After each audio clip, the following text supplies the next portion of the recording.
BJD नेता प्रताप देव घरे पुरी नेता बैठक ए बैठक में सांसद सुभाष खुंटिया पुरी जिला सभापति उमा सामंतराय पूर्वतन विधायक रुद्र महारथी समेत बहु ब्लॉक स्तर नेता उपस्थित रही।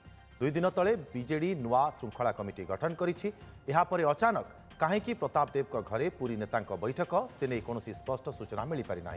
सेपटे बीजेडी नेता सुधीर सामल कहते दल जितेबले सरकार रे थाए सेतेबले समस्ते श्रृंखलित थांती। मुख्यमंत्री जी थांती तांकु श्रृंखला कमिटी आवश्यक हुएनी।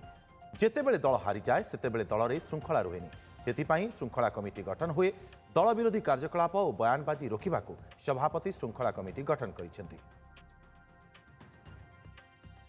आज्ञा किछि बैठक नहीं। आज जेहेतु एसआर पाखु आम आसलु जिलार सांगठनिक उपर आलोचना होता।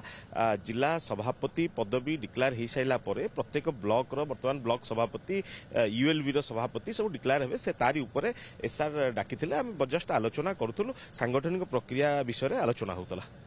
नहीं मुझे मुझे गोटे आमर मानवर विधायक प्रताप देव पाखे फ्रेंडली गोटे डिस्कसन करने श्रृंखला कमिटी गोटे तैयारी कराए जो मैंने टिके स्टेटमेंट दबा कि किसी दल विरोधी कार्यक्रम श्रृंखलागत कार्यक्रम करने गोटे नवीन तैयारी कर निश्चित भाव में कार्यक्रम कर सबू दलर कर दल भी कराई जो सरकार हारी जाए विशृंखला हुए श्रृंखला करने कमिटी तैयारी हुए हे ऑटोमेटिक हे चाप पड़ो दल छाट पड़ो छाट चाप सरकार कौन चले ना छाट चाप दल चले प्यार मोहब्बत आपसिक बुझामणार दल चले।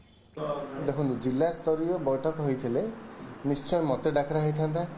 उमा आमर तुषार बेहरा अच्छा काकटपुर विधायक डकरा होता। संजय दास वर्मा अच्छा जी कि सत्यवादी निर्वाचन लड़ी किंतु इलेक्शन पर आम दल जो नेता अच्छा नवीन पट्टनायक ब्रह्मगिरी दायित्व देते। उमाकांत सामंतराय को पुनर्वार सत्यवादी दायित्व रखिंट तेणु सी भी नथिले। जदि जिलार बैठक हम निश्चय जिलार सबू निर्वाचन मंडली नेतृत्व माने उपस्थित रहिबे।